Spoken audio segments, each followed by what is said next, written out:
The Necromancer of Pricene contains adult content and may not be suitable for children. Parental guidance is suggested.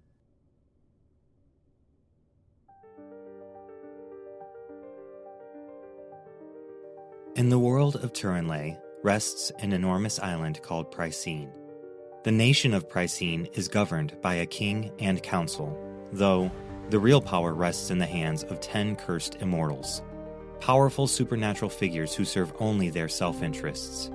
The land is plagued with black-blooded monsters, corrupt political leaders, and bloodthirsty bandits. And the one man who is willing to stand up to them all just so happens to be an unholy abomination, a summoner of the undead, the Necromancer of Pricene.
Welcome back, my fellow scoundrels, outcasts, and miscreants. Allow me to summarize what's happened thus far. I went to the Willow's Bend Festival for the Fated Four. Those are the 4 annoying advents that we keep following. The festival was attacked by 3 monstrous creatures that decided to wreak havoc on the townsfolk. For some stupid reason, I got it in my head to play hero, and ended up with a sword in my back.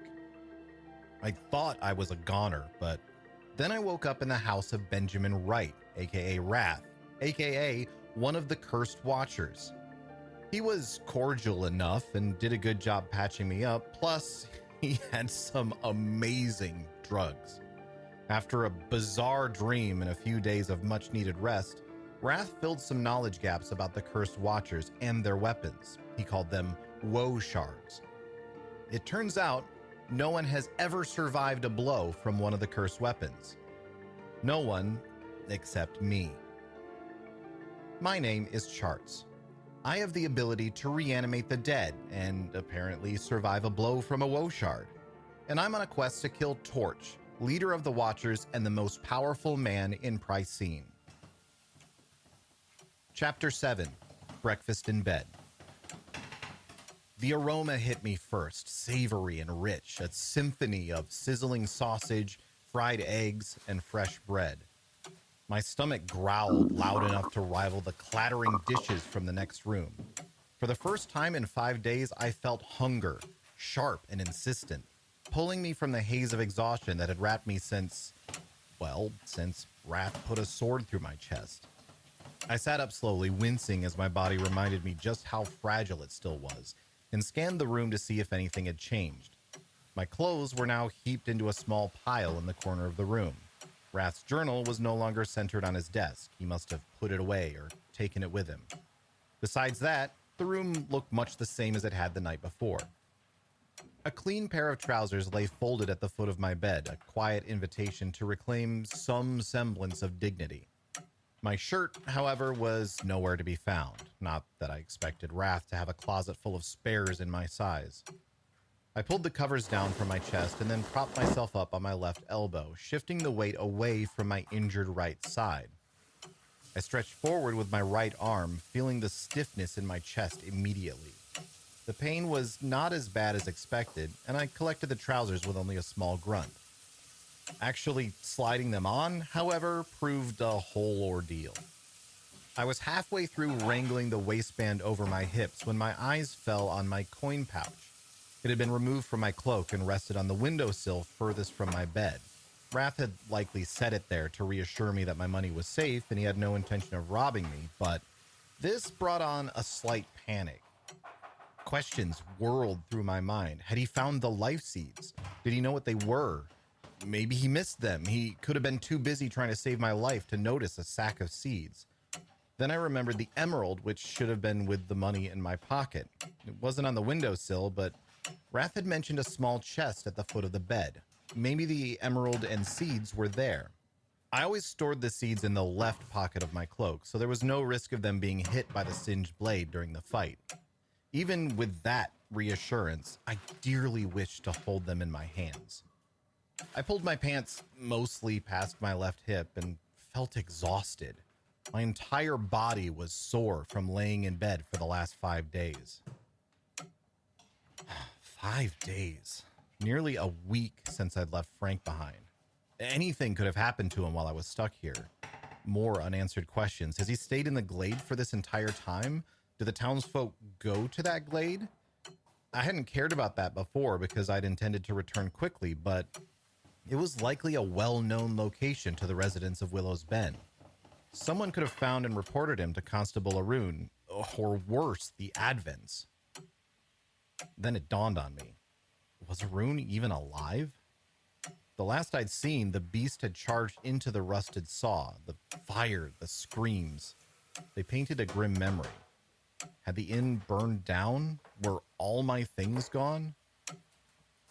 Too many questions needed answers, but first, I needed my life seeds. The door to the kitchen area was on the opposite side of the room from my pile of clothes. I needed to know if the seeds were still in my cloak, but for some inexplicable reason, I didn't want Wrath to know what I was doing. He'd been kind so far, but I didn't know him or trust him. I mean, how could I, right? Confident I could scurry over to my clothes, retrieve the seeds, and return to bed before Wrath entered the room, I slid my legs out from under the sheets and firmly placed them on the floor. The soreness in my muscles was a dull ache, and my back had little interest in cooperating, but I was committed to the mission. If the seeds were not in the cloak, then I would have to find a way to open the chest quietly. I pushed myself off the mattress, lost my balance slightly, but caught myself on the stand beside the bed. I did it. I stood up. Yay me. Now to make it the 12 or 15 steps to my clothes. I moved my left leg forward, and it buckled immediately. It didn't take long for Wrath to appear, his arrival heralded by the echo of my fall. I stared down at my treacherous legs, silently cursing them for their betrayal. Wrath rounded the corner of the bed, his pockmarked face reflecting a mix of concern and exasperation. He had traded his vest for an apron, the clean lines of his button-up shirt now softened by the practicality of a chef's attire. In his left hand, he balanced a platter that might as well have been a gift from the gods. Eggs, sausages, and a thick slice of bread glistening with jam. His right hand gripped a long wooden spatula, held not as a mere kitchen tool, but with the poised intensity of a warrior sizing up his opponent. It wasn't as fearsome as the singed blade, but somehow Wrath managed to make even a spatula look threatening. An excuse, hastily constructed and utterly unconvincing, started to take shape on my lips, but Wrath simply shook his head, set the platter of food on the nightstand, and moved around the bed to help me. Only once I was tucked back into the bed and my wounds were inspected did the cursed watcher finally break the silence.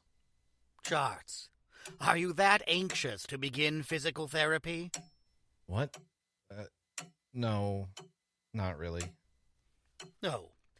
Then would you mind explaining exactly what you were thinking getting out of bed? I saw that you left trousers on the bed for me. I was putting them on and thought that it would be better to stand while doing so. How did that work out for you? Not well. Indeed. Never mind. I made you breakfast. You must be famished. I am, thank you. And, Benjamin, I'm sorry. Think nothing of it. Eat your breakfast. Okay. Do you know why I like Willow's Bend, Charts? It's because it's distant from the chaos and corruption of the main cities. Places like Dawsner and Dorian are filled with greed, gluttony, pride, and hatred. Theft and murder are a way of life among both the highest society and the lowest of slums. It is the middle group where you can find the peaceful bliss of the ignorant. You like Willow's Bend because you think the people here are dumb? Not dumb, but ignorant, yes. They are simple in their needs, not their minds. I enjoy their way of life and the freedoms they are awarded by living so far away from the metropolis. You know, with the exception of Arun and Big George, I don't think anyone in Willow's Bend even knows that I am one of the cursed. Well, I guess you know now, don't you? But mostly, I enjoy the tranquility. It's predictable. Nothing unexpected happens here. That is, until recently. Now the town is plagued by highway bandits, monsters of unknown origin, would-be adventurers, and peculiar strangers. And why do you think that is? Don't answer that. Eat your food and ignore the musings of an old man. You don't seem old. Charts, I'm nearly 120 years of age, thanks to the singed blade, and I have many years to come. Do you believe in fate? No. Now that was a quick answer. Well, most people have never even considered the prospect of fate. Not seriously, anyway. Yet you are ready with an answer as soon as the question escapes my lips. Why is that? I've had plenty of time to consider fate, the gods, a master plan, whatever you want to call it. If I choose to believe in the gods or fate, then I'm inclined to hate them for what they are and what they allow. They would be responsible for the horrific things happening to good people. And you don't think that they would be responsible for those things? What of Morn, the god of death? Doesn't she hold some responsibility over the lives of people? If we let gods bear the blame for every misfortune, then what need is there to hold men accountable for their actions? Now you're starting to sound like a watcher. Discrediting the possibility of fate in order to justify your actions against other people you've judged as unworthy. Would you be the judge, jury, and executioner, like so many watchers believe themselves to be? I'm not a watcher, and I don't aspire to be one, but I do believe people should be held accountable. And I believe there are resources in this world that we can use to hold those individuals accountable in a humane and just fashion. Resources? Yeah. Some are as simple as prisons or rehabilitation programs, but others are more complex. If you think prisons are not complex, you've never tried to design one. And I find it interesting that you deny the existence of the gods when you currently stand in the presence of magic. Doesn't that seem counterintuitive? The world can have magic without gods or fate. I believe in fate.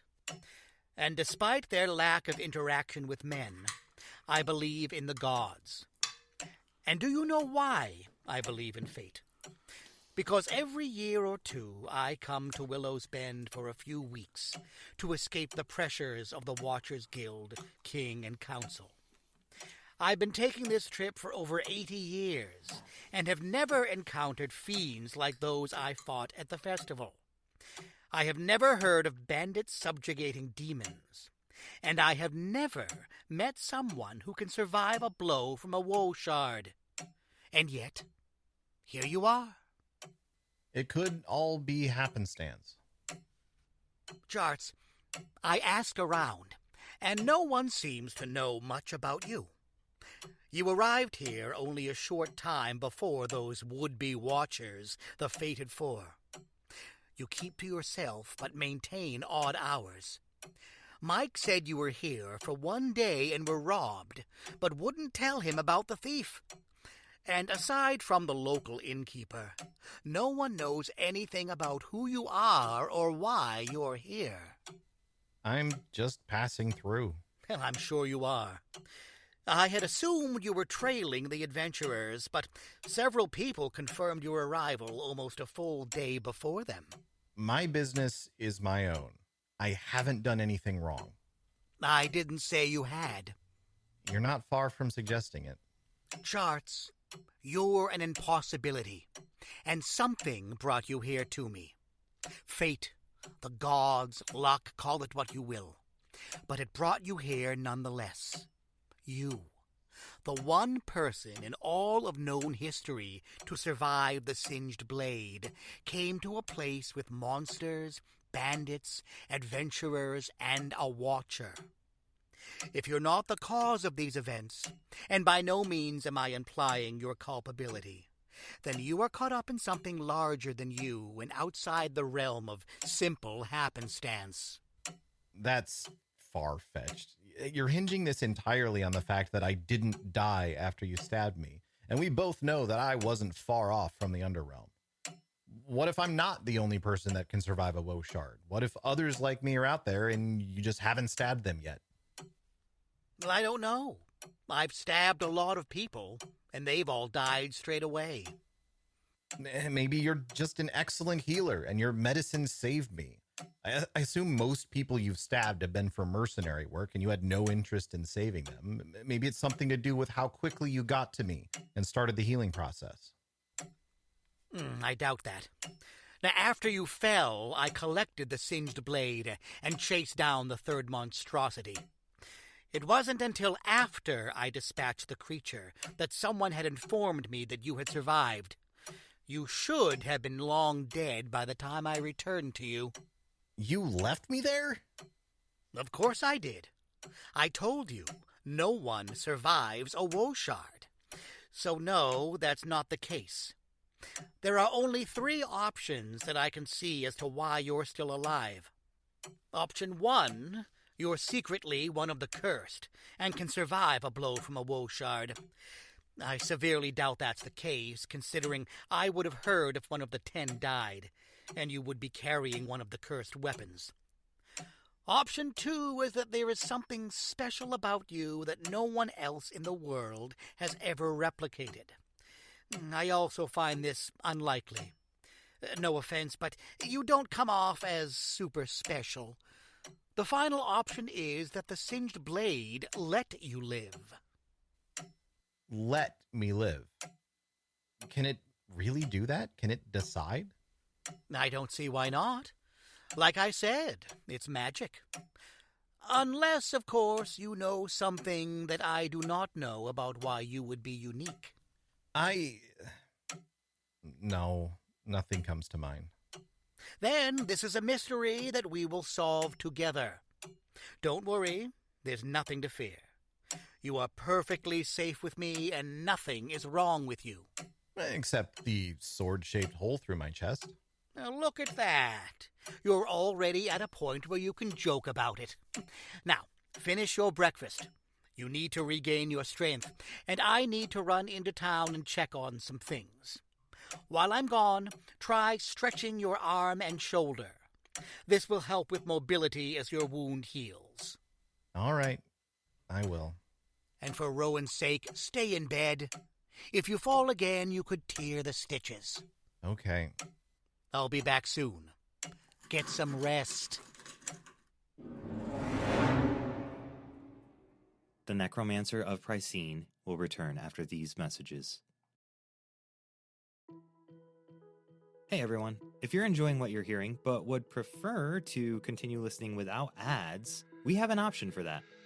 All of our Patreon subscribers get ad-free listening to every show in the Creative Typo Network. If you're interested in becoming a patron and supporting the show and the cast, we invite you to check out our website at www.creativetypo.com, and the link to our Patreon is right there on the front page. All right, back to the show.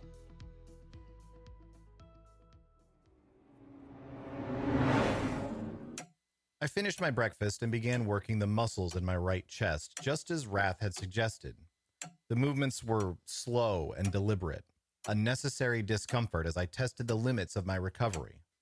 What I needed, was to get to my cloak.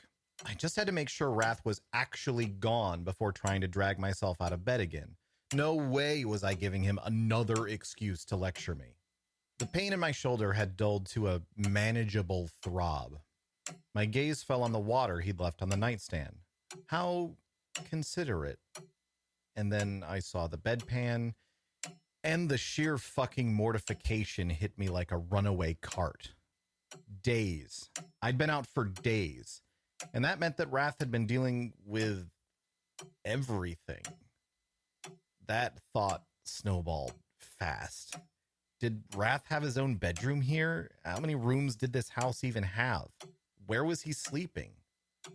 Or had I just spent the last 5 or 6 days shitting in his bed? The image of Benjamin Wright, Wrath, one of the cursed and one of the most feared men in the kingdom, wiping my ass, burned itself into my brain. The notion was outlandishly unthinkable, but you know what? It was his fault. Wrath's blade was the reason I was in this predicament to begin with. Sure, he might have saved hundreds of townsfolk in the process, but let's not gloss over the part where he stabbed me in the back with a cursed sword. Am I being petty? Absolutely, but I refuse to be embarrassed about the fallout. I handled the pan situation with as much dignity as one can muster in such circumstances and set it back on the floor. That task behind me, it was time to try for the cloak. Using the same strategy as my earlier ill-fated attempt, I forced my legs to cooperate. One shuffled step at a time, I braced myself against the wall, inching forward. Every joint ached, my muscles protested, my legs tingled with static electricity, and my back felt like it might betray me again at any moment. But I was on my feet. Progress. Heroes in stories seem to bounce back from mortal wounds in a matter of hours or days, but here in the real world, a wound this large could take months to heal. I'm not complaining or anything. The sword nearly hit my lung, and that would have been fatal regardless of my uniqueness. Besides, complaining feels petty when you're already the exception to the rule. I shuffled along the wall until I reached the pile of clothes, the reward for my painstaking journey. Kneeling slowly, I began to rummage through my tattered garments. My shirt was a lost cause, shredded and bloodied beyond repair, but the cloak, that could be salvaged. A little stitching, and it'd be good as new. Or at least good enough. Relatable, right? My fingers found the hidden pocket in the left breast of the cloak, and my heart sank, empty. The seeds were gone, and so was the gem. Why would Wrath have taken them? The emerald, sure, shiny, valuable, tempting. But the seeds? Did he know what they were? Wrath was old, ancient really, and would undoubtedly be familiar with the legend of the Tree of Life. My mother, who passed the legends on to me, wouldn't have been the only person in the world to know those tales. But the real question was, did Wrath take the life seeds with him? Or did he stash them somewhere in this house? I looked around the room, taking stock of all the places Wrath could have hidden the seeds. The house was oppressively quiet, save for the persistent ticking of the long case clock, each tick gnawing at my nerves. My thoughts raced, a chaotic loop of where could they be and what does Wrath know, and for a moment I was unable to focus on where to begin my search. I limped back along the wall until I reached the nightstand. One drawer and then the other, empty, save for a few unremarkable odds and ends. Nothing useful. Nothing of mine. I shifted my weight against the bed and dragged myself to the other side of the room, making my way to the small box Wrath had mentioned earlier. Inside, I found the emerald and my essential travel gear. That was a small relief, but the life seeds were still missing. I continued to use the bed for support and made my way toward Wrath's writing desk. The trek took minutes, but it felt like an eternity. I finally collapsed into his chair. My hands flew to the drawers, rifling through them with a mix of desperation and anger. I was so focused on finding the seeds that I nearly missed it. A secret compartment in the back of the bottom right drawer. I blindly felt around until I found the latch, and with a twist, the locking mechanism released. A hidden panel in the drawer snapped free, revealing its contents. Without hesitation, I pulled everything out and laid my findings on the desk. 6 books. I recognized the first as the one Wrath had been writing in. The others looked as if they were journals as well, and from the wear and tear on each book, they were likely complete. My curiosity hijacked my better judgment. The urgency of my original mission to find the seeds temporarily forgotten. What can I say? I'm easily distracted. I opened the journal and went to the bookmarked page. Glancing over the text, it appeared to be the most recent entry. He wrote, "The subject continues to demonstrate an above normal level of physical self-repair bordering on the supernatural." I assume Wrath was labeling me the subject. I don't love that. But much like the proverbial dead cat, curiosity had me hooked, and I continued to read on. The subject continues to demonstrate an above normal level of physical self-repair, bordering on the supernatural. As previously noted, the singed blade wound continues to heal at a slow but steady rate. There is no benchmark for this healing process, as there are no other documented survivors from a singed blade wound. Most of the minor cuts and scrapes the subject incurred during the fight with the Gurrikthin had healed by day 2, and all major injuries were healed by day 4. The subject experienced extreme fevers and fatigue for several days. During this time, his body fought against potential infection from the open wound, and possibly the effects of the singed blade. The specific impact of the blade has yet to be determined. During this time, other portions of the subject's physique were negatively impacted.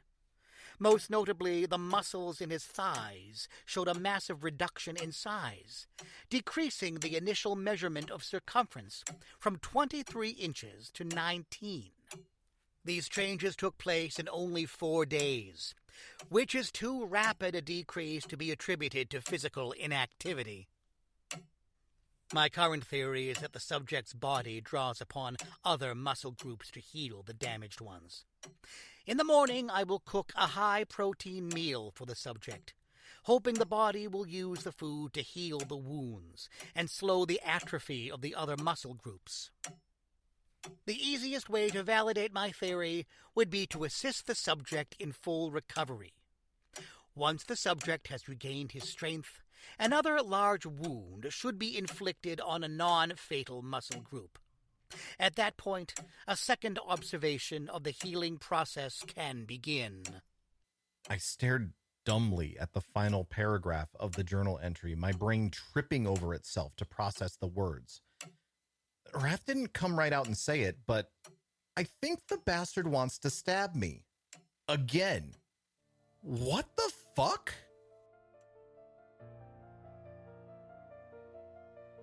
Charts is voiced by Josh Allen.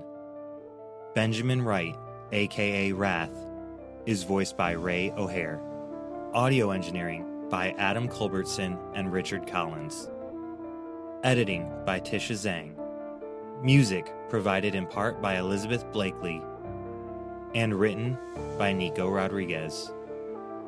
The Necromancer of Pricene is a Creative Typo Entertainment production. For more information about this show, our cast, or other shows under Creative Typo, please check out our website at www.creativetypo.com. And thank you for listening. A very special thank you to our executive producers from Patreon, Nick Mead and Patrick T. Arseneault.